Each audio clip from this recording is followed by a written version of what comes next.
மீனவராசி நேயர்களுக்கு பொதுவாகவே சனிப்பெயர்ச்சிக்கு பின் அவங்களுக்கு ஒரு உளவியல் மாற்றம் ஏற்பட்டிருக்கும். ஸோ அது என்னென்ன அப்படிங்கிறத நம்ம நேயர்களுக்கு சொல்லுங்க. அடுத்தவங்க கிட்ட நிறைய ஹெல்ப் கேட்டிருப்பாங்க.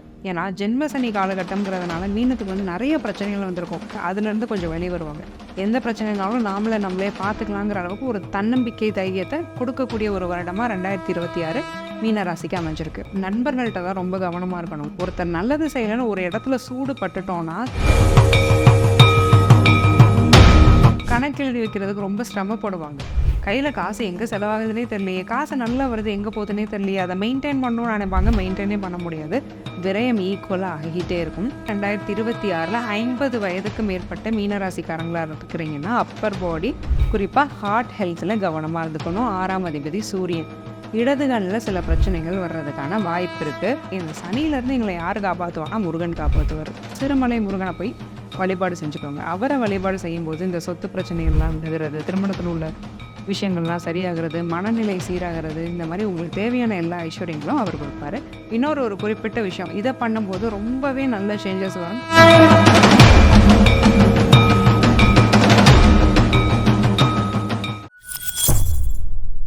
பக்தி பிளஸ் நேயர்களுக்கும் வணக்கம். இன்று நம்மோடு இணைந்த பிறகு ஆஸ்ட்ரோ முத்துக்குமாரி மேம் அவர்கள். வணக்கம் மேம். வணக்கம் சார். மீனவராசி நேயர்களுக்கு கடந்த ஆண்டு சனி பயிற்சி நடந்துருச்சு. இந்த ஆண்டு 2026 சனி பயிற்சினால என்னெல்லாம் நடக்க போகுது அப்படிங்கிறத இந்த பதிவில் பார்க்கலாம். பொதுவாகவே சனி பயிற்சிக்கு பின் அவங்களுக்கு ஒரு உளவியல் மாற்றம் ஏற்பட்டிருக்கும். ஸோ அது என்னென்ன அப்படிங்கிறத நம்ம நேயர்களுக்கு சொல்லுங்க. கண்டிப்பாக 2026 ஆண்டு மீனராசிக்கு வந்து ஜென்ம சனி தான் நடந்துட்டுருக்கு. 2025 ஜென்ம சனியில் தான் இருக்கிறாங்க. 26ஆம் ஆண்டு பர்டிகுலராக எப்படி இருக்க போகுது?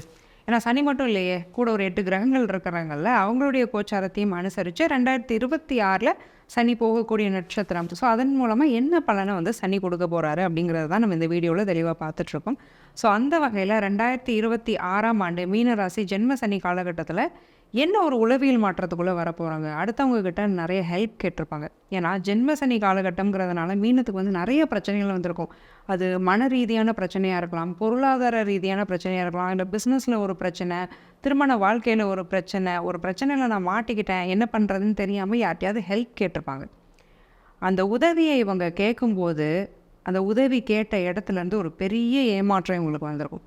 உனக்கு ஒரு பிரச்சனைங்கும் போது நான் ஹெல்ப் பண்ணனே, நான் என்ன இல்லை, இன்றைக்கி எனக்கு ஒரு பிரச்சனைங்கும் போது நீ இல்லை அப்படிங்கிற ஒரு மன அழுத்தத்துக்குள்ளே கடந்த ஒரு 6-7 மாதமாக மீனராசிக்காரங்க ஆட்பட்டு உள்ளே போயிருப்பாங்க. ஏன்னா துரோகம் அப்படிங்கிறத தாங்க முடியாத ராசியாருன்னா மீனம். எல்லாராலையும் தாங்க முடியாது, மீனத்தால் சுத்தமாக தாங்க முடியாது. ஸோ நம்ம ஒன்று பண்ணுறோம், நமக்கே இவங்க பண்ணலை, தன்னை மாதிரியே எல்லாரையும் நினச்சிட்டு வருத்தப்படக்கூடிய ஒரு ராசி. ஜென்ம சனியில் இந்த மாதிரி ஒரு டிஸப்பாயின்மெண்ட்ஸ்னு சொல்லுவோம். ஒருத்தரை நம்பி ஏமாறுறது, இவங்க கண்டிப்பாக நமக்கு உதவி செய்வாங்க நம்பி போயிருப்போம், ஏமாந்துருப்போம். ஸோ அந்த விஷயத்தினால நிறைய உளவியல் ரீதியாக ஒரு பிரச்சனைக்கு ஆளாகியிருப்பாங்க. அதுலேருந்து கொஞ்சம் வெளியே வருவாங்க. ஸோ நம்மளே காப்பாற்றிக்கலாம். ஸோ இனிமேல் யார்ட்டையும் ஹெல்ப் கேட்டு பிரயோஜனம் இல்லை, எந்த பிரச்சனைனாலும் நம்மளே பார்த்துக்கலாங்கிற அளவுக்கு ஒரு தன்னம்பிக்கை தைரியத்தை கொடுக்கக்கூடிய ஒரு வருடமாக 2026 மீனராசிக்கு அமைஞ்சிருக்கு. மீனராசிரியர்களுக்கு இந்த சனி பயிற்சினால் ஒரு பிரச்சனை ஏற்படுத்தும். ஒரு குறிப்பிட்ட நபர்களால் இருக்கலாம், இல்லை ஒரு குறிப்பிட்ட பழக்க வழக்கங்களால் இருக்கலாம். ஸோ எந்த விஷயத்தில் அவங்க ரொம்ப கவனமாக இருக்கணும் மேம்? மீனராசிக்காரங்க இந்த 2026ஆம் ஆண்டு ஜென்ம சனி காலகட்டத்தில் நண்பர்கள்ட்ட தான் ரொம்ப கவனமாக இருக்கணுங்க. ஏன்னா இவங்க வந்து ஒரு ரிலேட்டிவ்க்கு செய்கிற மாதிரி ஃப்ரெண்ட்ஸுக்கு செய்வாங்க.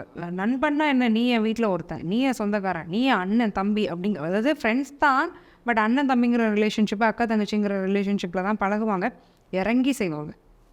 தன்னை தாழ்த்திக்கிட்டு தன்னை பற்றி மறந்து அடுத்தவங்களுக்கு செஞ்சுருப்பாங்க. நான் சொன்ன மாதிரி அதை அவங்க வந்து மறக்கும்போது இவங்களுக்கு ஒரு துரோகத்தினால ஒரு வலிங்கிறது ஏற்பட்டிருக்கும். ஸோ அப்போது திரும்ப ஒரே பேட்டர்னில் போய் ஏமாறுறத மீனராசிக்காரங்க கொஞ்சம் தவிர்த்துக்கணும். ஒருத்தர் நல்லது செய்யலைன்னு ஒரு இடத்துல சூடு பட்டுட்டோன்னா திருப்ப அதே நபர்கிட்ட போய் ஒட்டுறது.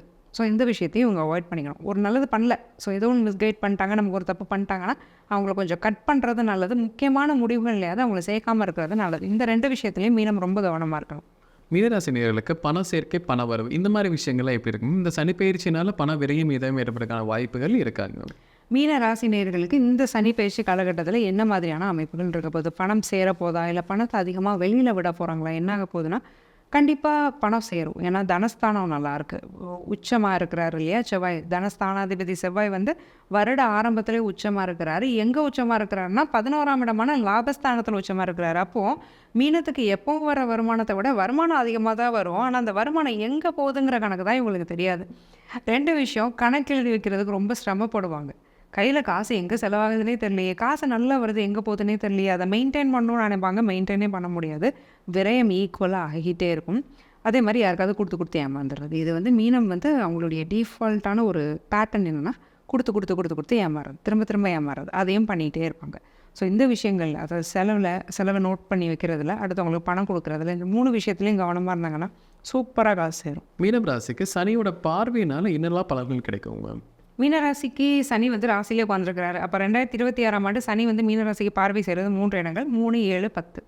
ஸோ 3ஆம் இடம் அப்படிங்கிறது யாரையாவது தம்பி தங்கச்சின்னு கூப்பிட்டு பழகுறீங்கன்னா அவங்களுக்கு வந்து ரொம்ப அன்பை செலுத்தி உங்களையே இழந்து நீங்கள் வழக்கம் போல் ஹெல்ப் பண்ணாதீங்க. 1. 2வது முயற்சிகளில் கவனமாக. ஒரு நாளைக்கு ஒன்று வந்து செய்ய முடியல, ஒன்றும் இல்லை, ஒரு காலையில் ஒரு 6 மணிக்கு எந்திக்கணும்னு நினைக்கிறது தப்பு இல்லை. ஆனால் 4 மணிக்கே நான் எந்திப்பேங்கிற மாதிரி ஒரு ஸ்ட்ராங்கான ரெசல்யூஷன்லாம் எடுத்துகிட்டு ஒரு நாள் 4 மணிக்கு எந்திக்க முடியலன்னு மறுநாள்லேருந்து 8 மணி வரைக்கும் தூங்கிட்டு இருப்போம். ஸோ அதனால் ரியலிஸ்டிக்கான கோல்ஸ் வைங்க. 6 மணிக்கு எந்திக்க முடியும் எல்லாராலையும். ஸோ நான் 6 மணிக்கு எந்திக்கிறேன். வாரத்தில் 1 நாள் கோயிலுக்கு போகிறேன், 2 நாள் போகிறேன், 3 நாள் போகிறேன், டெய்லி போகணுன்னு நினைக்கிறேன், அடுத்து விட்டுறேன். வாரத்தில் 1 நாள் போவேன். இந்த மாதிரி உங்களுக்கு அச்சீவ் பண்ண முடிகிற கோல்ஸாக வச்சுக்கிட்டிங்கன்னா இந்த 3ஆம் இடத்துல இருக்கக்கூடிய சனி பார்வை நல்லிஃபை ஆயிரும், பெருசாக பாதிக்காது. 7க்கு சனி பார்வை விழுறதுனால கணவனையும் மனைவியும் வெளியில் யாட்டையும் விட்டு கொடுக்காதீங்க. உங்களுக்குள்ளே இருக்கிற பிரச்சனையும் 4 செவத்துக்குள்ளே முடிச்சுக்கோங்க, எதையும் வெளியில் விட வேண்டாம். 10ஆம் இடத்துக்கு சனி பார்வை இருக்குது. தொழிலை விரிவுபடுத்த வேண்டாம். தொழில் நல்லா தான் போகும், நீங்கள் சும்மா விட்டிங்கனாலே நல்லா தான் போகும். புதுசாக ஒன்று பண்ணுறேன்னு விரிவுபடுத்தாமல் இருக்கும் பட்சத்தில் இந்த சனி பார்வை 10ஆம் இடத்துக்கு விழுறது பெருசாக பாதிக்காது. மீனராசினியர்களுக்கு பிஸ்னஸ் அப்படிங்கிறது எப்படி இருக்கும் மேம்? சனியினால் பிஸ்னஸில் முன்னேற்றம் இருக்குமா, இல்லை ஏதோ பிரச்சனை வரக்கான வாய்ப்புகள் இருக்காங்க மேம்? 2026ஆம் ஆண்டு மீனராசி ஜென்ம சனியில் இருக்கிறாங்க. புதுசாக இந்த 2026 தான் நான் பிஸ்னஸை தொடங்க போகிறேன்னா தயவு செஞ்சு வேண்டாம். இத்தனை வருஷம் நான் வேலை பார்த்துட்டேன், என் சம்பாத்தியம் எங்கே போகுதுன்னு தெரில, நான் இன்னும் கொஞ்சம் அதிகமாக சம்பாத்தியம் பண்ணோம், எனக்கு அதுக்கு பிஸ்னஸ் தேவைன்னா இவ்வளோ வருஷம் பொறுமையாக இருந்தீங்களா, அதனால் இன்னும் 1 வருஷமும் பொறுமையாக இருங்க. 2027 கூட பிஸ்னஸ் ஸ்டார்ட் பண்ணலாம், 26 வேண்டாம். ஏன்னா 6ஆம் அதிபதி சூரியன் 6க்கு 6ல் மறையிறாரு, சனியுடைய வீடு வேறு. அப்போ பிஸ்னஸ்னு புதுசாக ஆரம்பிச்சிங்கன்னா அதில் ஒரு ட்ராப்பில் மாட்டிப்பீங்க. எடுப்புலேயே பூதாகரமாக நிறைய இன்வெஸ்ட் பண்ணி பெருசாக இன்டீரியர்ஸ்லாம் பண்ணி ஒரு பிஸ்னஸ் ஆரம்பிச்சிடுவீங்க. ஏன்னா ராசியில் இருக்கக்கூடிய ஜென்மசனி என்ன பண்ணுவார்னா ஆசையை தூண்டுவார், ஒரு அலைன்மெண்ட்லேயே இருக்க விட மாட்டார். அப்போது கொஞ்சம் மெதுவாக நிதானமாக ஒரு பிஸ்னஸ் ஆரம்பிக்கிறது. பிஸ்னஸை பற்றின பிளான்ஸை போடுங்க, பிஸ்னஸை பற்றி படிங்க, பிஸ்னஸை பற்றி கேட்டு தெரிஞ்சுக்கங்க. இந்த வருஷத்தை அதுக்காக ஸ்பெண்ட் பண்ணுங்கள். புது பிஸ்னஸுங்கிறத ஆரம்பிக்க வேண்டாம். இருக்கிற பிஸ்னஸில் இருக்கிறவங்க புது பார்ட்னர்ஸ் ஆட் பண்ணாமல் இருக்கிறபடி அந்த பிஸ்னஸை கொண்டு போய்க்கிறது நல்லது. மீனராசினியர்களுக்கு வேலை அப்படிங்கிறது எப்படி இருக்கும்? இந்த காலகட்டத்தில் ஜாபில் வந்து ப்ரொமோஷன்ஸ் இருக்குமா, இன்க்ரிமெண்ட்ஸ் எல்லாமே கிடைக்கிறதுக்கான வாய்ப்புகள் இருக்காங்க மேம்? மீனராசினியர்களுக்கு இந்த 2026 இந்த ஜென்ம சனி காலகட்டத்தில் வேலை வாய்ப்புகள் எப்படி இருக்கும்? புது வேலை கிடைக்குமானா கிடைக்கும். ஜூன் மந்த்துக்கு மேலே கிடைக்கும். செகண்ட் ஆஃப் வந்து சூப்பராக இருக்குது. இந்த உழைக்கும் வர்க்கம் வேலையில் இருக்கிறவங்களுக்குலாம் செகண்ட் ஆஃப் சூப்பராக இருக்குது. எனக்கு பிஸ்னஸ்லாம் வேண்டாங்க, நான் சேஃபாக ஒரு வேலையில் இருந்தால் இருந்துக்கிறேன் அப்படின்னா 2026 ஜூனுக்கு மேலே வேலை மாறலாம். அதுக்கு முன்னாடி நான் ஜாப் சேஞ்ச் பண்ணுறேன், இல்லை வேலை செய்கிற இடத்துல எமோஷ்னலாக ரியாக்ட் பண்ணக்கூடாது. ஸோ ஏன்னா நம்ம இங்கே வேலை தான் செய்ய வந்திருக்கோம், இவங்க யாரும் நமக்கு சொந்த பந்தமோ கடைசி வரைக்கும் கூட வர போகிறவங்களோ இல்லைங்கிற அளவுக்கு அவங்கக்கிட்ட ஒரு கிரேடில் பழகிக்கிட்டீங்க அப்படின்னா எந்த ஒரு பிரச்சனையும் இருக்காது. கொஞ்சம் உளவியல் ரீதியான ஸ்ட்ரெஸ்ஸஸ் கொடுப்பாங்க கூட இருக்கிறவங்க, அதில் கொஞ்சம் கவனமாக இருந்துக்கணும். ஜூன் மந்த்துக்கு மேலே ரொம்பவே பாசிட்டிவாக இருக்குது. ப்ரமோஷன் இன்க்ரிமெண்ட்லாம் நீங்கள் எக்ஸ்பெக்ட் பண்ணுறீங்கன்னா இயர் ஆன் இயர் கூட கிடைக்கிறதா இன்க்ரிமெண்ட். ஜூன் மந்த்துக்கு மேலே அதெல்லாம் நல்லபடியாக கிடைக்கிறதுக்கான வாய்ப்புகள் இருக்குது. மீனராசினியர்களுக்கு இந்த காலகட்டத்தில் திருமணம் அப்படிங்கிறது எப்படி இருக்கும்? திருமண யோகம் இருக்க, திருமணம் செய்கிறவங்களுக்கு எந்த விஷயத்துலலாம் கவனமாக இருக்கணும் மேம்? மீனராசினியர்களுக்கு ஜென்மசனி நடந்துட்டுருக்கு. ஸோ இந்த ஜென்மசனி காலகட்டத்தில் 2026 எங்களுக்கு திருமண அமைப்பெல்லாம் இருக்கானா? எஸ் இருக்குது.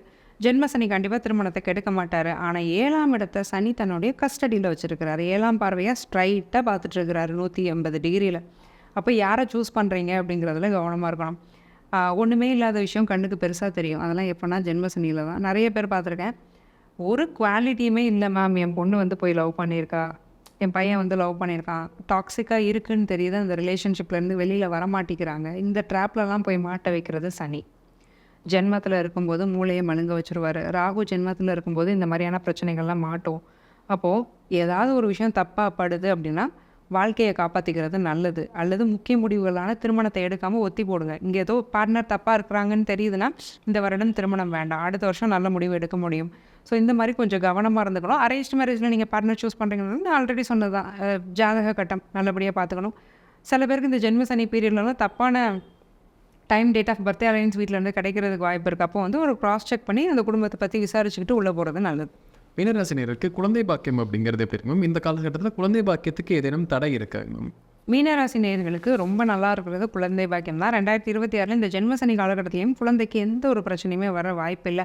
ஏன்னா 5ஆம் அதிபதி சந்திரன் ஜனவரி 3ஆம் தேதி பார்த்தீங்கன்னா கிட்டத்தட்ட பௌர்ணமி. அப்போ பௌர்ணமி நெருங்கின சந்திரனாக இருக்கும்போது தான் இந்த வருடமே பிறந்திருக்கு. நிச்சயமாக இந்த வருடம் வந்து குழந்தை பிராப்தத்துக்கு ரொம்ப யோகமாக இருக்குது. ரொம்ப அழகான குழந்தை பிறக்கும்.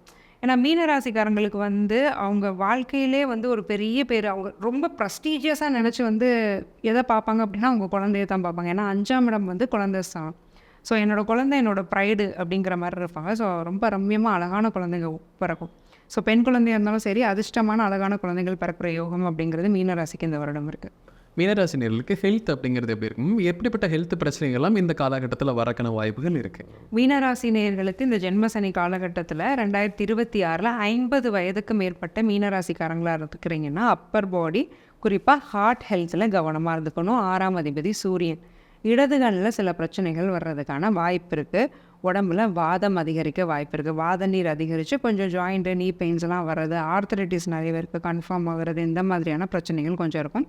இதிலலாம் ரொம்ப கவனமாக இருந்துக்கணும். அதே மாதிரி ஒரு ஹெரிடிட்ரியாக வரக்கூடிய ஒரு டிசீசஸ், அப்பாவுக்கு இருக்கிற நோய் வந்து மகனுக்கோ மகளுக்கோ வரும். ஸோ அந்த மாதிரி ஆன்சஸ்ட்ரலாக உங்களுக்கு முன்னோர்களுக்கு ஏதாவது நோய்கள் இருந்ததுன்னா அது உங்களுக்கு இன்ஹெரிட் ஆகி வர்றதுக்கு வாய்ப்பு இருக்குது. ஸோ அதுலேயும் கொஞ்சம் கவனமாக இருந்துக்கணும். குறிப்பாக நான் மீன ராசிக்காரங்களுக்கு கொடுக்குற அட்வைஸ் என்னென்னா, கொஞ்சம் ஸ்ட்ரெஸ் ஃப்ரீயாக இருந்துக்கோங்க. ஏன்னா மனநோய் தான் உடல் நோய்க்கும் காரணம். ரெண்டும் ஒன்றோட ஒன்று இன்டர்லிங்க்டு தான். இதை தான் மருத்துவமும் சொல்லுது. அப்போ எந்த அளவுக்கு ஸ்ட்ரெஸ் ஃப்ரீயாக இருந்துக்கிறீங்களோ அது உங்களுக்கு நல்லது. மீனராசினியர்களுக்கு இன்வெஸ்ட்மெண்ட்ஸ் அப்படிங்கிறது எப்படி இருக்கும்? எந்த துறை சார்ந்து இன்வெஸ்ட்மெண்ட்ஸ் பண்ணும்போது ப்ராஃபிட் அதிகப்படியாக இருக்கும் மேம்? மீனராசிக்காரங்களுக்கு 2026 ஸ்டில் ஜென்மசனி கண்டினியூ தான் பண்ணுது. ஸோ அந்த ஒரே பாட்டில் வந்து பணக்காரன் ஆகிறதெல்லாம் இந்த 2026 வந்து விட்டுருங்க. ஸோ 2026 வந்து அந்த ஒரே பாட்டுன்னு நினச்சிக்கணும். ஸோ அது வந்து வேண்டாம். அது ரொம்ப ஒரு பிரச்சனையிலையும் ட்ராப்லேயும் கொண்டு போய் மாட்டி விட்டுரும். கொஞ்சம் நிதானமாக ஷியாரிட்டி இன்வெஸ்ட்மெண்ட்ஸு, லேண்டு, கோல்டு, முடிஞ்ச அளவுக்கு சின்ன சின்ன சேவிங்ஸு, கடன் அடைக்கிறது, கடன் இல்லாமல் வாழ பார்க்குறது, வெளியில் கொடுத்த பணத்தை வாங்க பாருங்கள். அதுதான் ஒரு நல்ல அட்வைஸு மீனத்துக்கு. அதுவே ஒரு நல்ல இன்வெஸ்ட்மெண்ட்டாக இருக்கும் உங்களுக்கு. ஸோ இந்த மாதிரியான விஷயங்களெல்லாம் மீனம் பண்ணிக்கிறதுங்கிறது நல்லது. எக்காரணம் கொண்டும் ஷேர் மார்க்கெட், மியூச்சுவல், ஸ்பெகுலேஷன்ஸ் இந்த பக்கம் போயிடவே வேண்டாம். யார் சொல்கிறாங்கன்னு இன்வெஸ்ட் பண்ண வேண்டாம். லாட்ரி வாங்குறது, இந்த விஷயங்களெல்லாம் தயவு செஞ்சு விட்டுருங்க. மீனராசிக்கு லோன், இஎம்ஐ இந்த மாதிரி பிரச்சனை எல்லாமே இந்த காலகட்டத்தில் குறைவதற்கான வாய்ப்புகள் இருக்காங்க மேம். எப்படிப்பட்ட கடன்கள் சீக்கிரமாக குறையும் மேம்? மீனராசி நேயர்களுக்கு 6ஆம் இடம் வீக்காக தான் இருக்குது. ஸோ 6ஆம் இடம் வீக்காக இருக்கும்போது இந்த வருடம் பிறக்கும்போதே வீக்காக தான் இருக்குது. சனியுடைய பார்வையும் 6க்கு ஒன்றும் விழலை. ஸோ சூரியனையும் சனி ரொம்ப டிஸ்டர்ப் பண்ணலாம். அப்போ கண்டிப்பாக கடன்கிறது குறைஞ்சிரும். கடன்லேருந்து வெளியில் வரக்கூடிய ஒரு யோகம் இருக்குது. 2025 நம்ம கடன் கொஞ்சம் அதிகமாகவும் கடனில் பிரச்சனை இருக்கும்னு சொன்னோம். இப்போ சனியுடைய நட்சத்திர ஸ்தாரம் அஸ்வெல் சூரியனுடைய பிளேஸ்மெண்ட்டை பார்க்கும்போது 2026 பொறுத்த வரைக்கும் மீனத்துக்கு கணிசமாக கடன் தொகைங்கிறது குறையும். பேர்டன்கிறது குறையும். அப்பா கிட்டேருந்து ஏதாவது ஹெல்ப்பு அல்லது அப்பா வழி உறவினர்கள் மூலமாக ஏதாவது ஹெல்ப்பு, அப்பாவோட சொத்து பிரச்சனையில் இருக்கலாம், அது ஜெயிச்சு அந்த சொத்தை வச்சு கடன் அடைக்கிறது, இந்த மாதிரியான யோகங்களும் மீனராசிக்கு இருக்குது. மீனராசினியர்கள் இந்த 2026 கட்டாயம் செல்ல வேண்டிய கோயில் அப்படின்னா எதுவாக இருக்குங்க? 2026ஆம் ஆண்டு இப்போ ஜென்ம சனி நடந்துட்டுருக்கு. மீனராசிக்காரங்க ஜென்ம சனியெல்லாம் நடக்குதுங்கிறீங்க. இந்த சனியிலேருந்து எங்களை யார் காப்பாற்றுவானா? முருகன் காப்பாற்றுவார். சனிக்கும் முருகனுக்கும் என்ன லிங்க்னா, சனிக்கு ஆகாத கிரகம் யார்? செவ்வாய். போராட்ட குணமுடைய கிரகம் செவ்வாய். ஃபாஸ்டஸ்ட் மூவிங் பிளானட்டு சந்திரன். அதே மாதிரி செவ்வாய்க்குமே வந்து ஓரளவுக்கு அந்த வெலாசிட்டி வந்து ஜாஸ்தி தான். ஒரு ஆக்ரோஷமான ஒரு கிரகம். சனி மந்த கிரகம். அப்போது செவ்வாயால் சனியை கட்டுப்படுத்த முடியும். செவ்வாயுடைய அதிதேவதை முருகன். ஏற்கனவே நியூ இயருக்கு வந்து நம்ம திருச்செந்தூர் நிறைய பேர் போக சொல்லியிருந்தோம். அங்கே நிறைய கூட்டம் எங்களெல்லாம் போக முடியல. இப்போ இந்த சனி பாதிப்பும் எங்களுக்கு விலகணும். நாங்கள் எங்கே போகிறதுனா சிறுமலை முருகனை போய் வழிபாடு செஞ்சுக்கோங்க. அவரை வழிபாடு செய்யும்போது இந்த சொத்து பிரச்சனைகள்லாம் விலகிறது, திருமணத்தில் உள்ள விஷயங்கள்லாம் சரியாகிறது, மனநிலை சீராகிறது, இந்த மாதிரி உங்களுக்கு தேவையான எல்லா ஐஸ்வர்யங்களும் அவர் கொடுப்பாரு. கந்த குரு கவசம் பாராயணம் அப்படிங்கிறத டெய்லி வீட்டில் பண்ணிக்கிறதும் நல்லது.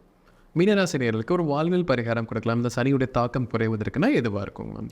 மீனராசி நேயர்களுக்கு இந்த 2026 சனியுடைய தாக்கம் குறையணும், எங்களை நாங்களே காப்பாற்றிக்கணும், எங்கேயும் எங்களால் பெருசாக போக முடியல, நாங்கள் வீட்டிலே இருந்து சிம்பிளாக செய்ய மாதிரி சில ரெமடிஸ் சொல்லுங்கள் அப்படின்னா, நான் சொன்ன மாதிரி ஆல்ரெடி கந்த குரு கவசம் கேட்கணும்னு நான் சொல்லியிருந்தேன். கந்த குரு கவசமோ, கந்த சஷ்டி கவசமோ, வேல்மாறலோ, திருப்புகளோ, இந்த மாதிரி முருகனை பற்றி எந்த விஷயம் உங்களுக்கு ரொம்ப பிடிக்குமோ, ஒவ்வொருத்தருக்கும் ஒவ்வொரு விஷயம் பிடிக்கும். ஸோ எது ரொம்ப பிடிக்கும், மனசு லைட்ஸ் எதை செய்வீங்களோ அதை பண்ணுங்கள்.